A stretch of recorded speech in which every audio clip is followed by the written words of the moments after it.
Welcome everybody, Neurotic Gamer here.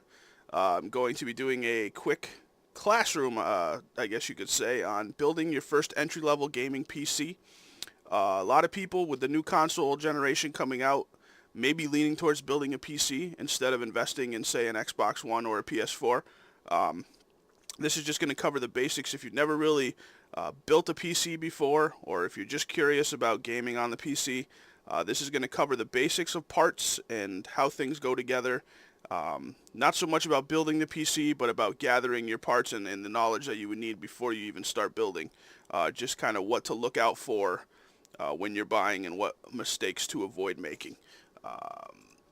So your first general overview, your first thing to do is to set a budget. Whether it's a hard budget or a soft budget, if you give yourself a strict limit or you give yourself just a guideline of how much you'd like to spend total, this will keep you on track when you're looking at parts. It can very easily get out of hand when you're looking online at different parts and you think, oh, if I just spend another 30 bucks I can get this, or if I just this keeps you in check, lets you know how everything needs to fit under a certain price. And you know if you have the wiggle room to splurge a little bit on certain things or not. Certain things are more important. As we go through parts, I'll let you know what you need to look for quality, and some stuff you can kind of skimp a little bit and cut to stay under budget. Along with that, take advantage of sales and rebates. www.newegg.com, N-E-W-E-G-G, newegg.com. That's the place I prefer to go online to buy parts. I am in no way affiliated with them. I just find when I am fixing computers or building computers, that is the place I can go to find the best deals. And a lot of stuff with rebates. And if you're like me and you make sure you keep track of what rebates you have and you make sure they're filled out properly, make sure they're sent in time, you can save yourself a good amount of money on parts that you normally pay a little bit more for. So take advantage of that to help stay under budget. Buy online, same thing, tigerdirect.com, newegg.com, amazon.com, eBay. If you're desperate, you can go to eBay and get parts. But Newegg and Tiger Direct are your best bet for buying online. Check reviews. That goes hand in hand with Newegg or Tiger Direct in that you can see what other people have to say about the parts before you buy them. I found most of the stuff that is sold on Newegg is seen in Tiger Direct. Tiger Direct a little less so, but pretty much everything that's sold on Newegg is quality products. But check the reviews, see what other people on there have to say. Chances are they know what they're talking about and they're being honest in the reviews. So you can use that to your benefit and get an idea of the quality of a part before you invest the money in it. Inform yourself and understand the basics. If you're watching this, you are on your way. But there's a lot more to learn on the internet. I am in no way an expert. You just want to understand how everything works together. What parts you need, what out there is the cream of the crop, what out there is mid-level, what out there is low-level. Just get a sense of what's out there for cards, video cards, power supplies, cases. Just look around. Check different websites and just see what's out there. The more you familiarize yourself with it, the better off you are going into the actual buying process. Along with that, check compatibility. One of the things you want to make sure when you buy, a lot of people recommend buying everything at the same time.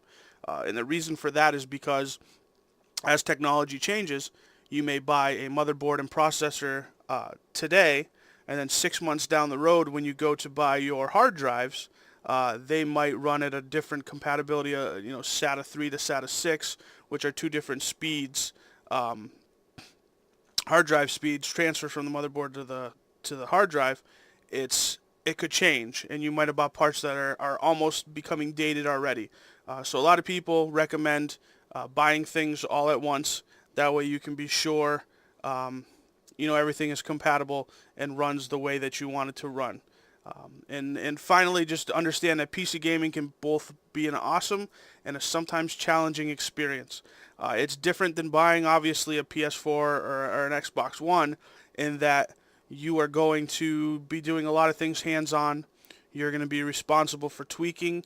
You're going to be responsible for getting in there and making sure things are running the best that they can. It's not just simply popping in a disc and playing. There's a lot more to it, but in that sense, it can be a lot more rewarding in that you have a lot more control over what uh, what the result of your gaming is. The major components. I'll just cover everything basically you need to build a computer, to build any kind of computer, but especially a gaming computer. First off is a case. Obviously, you need a case to fit all the different components into. Then you need a power supply. Power supply is basically going to give you power to all your different parts. Now, it's important that you get a rating, a wattage that will supply the necessary power to all the parts that you pick. The motherboard, the CPU, and the RAM. Those three things together are like your holy trinity.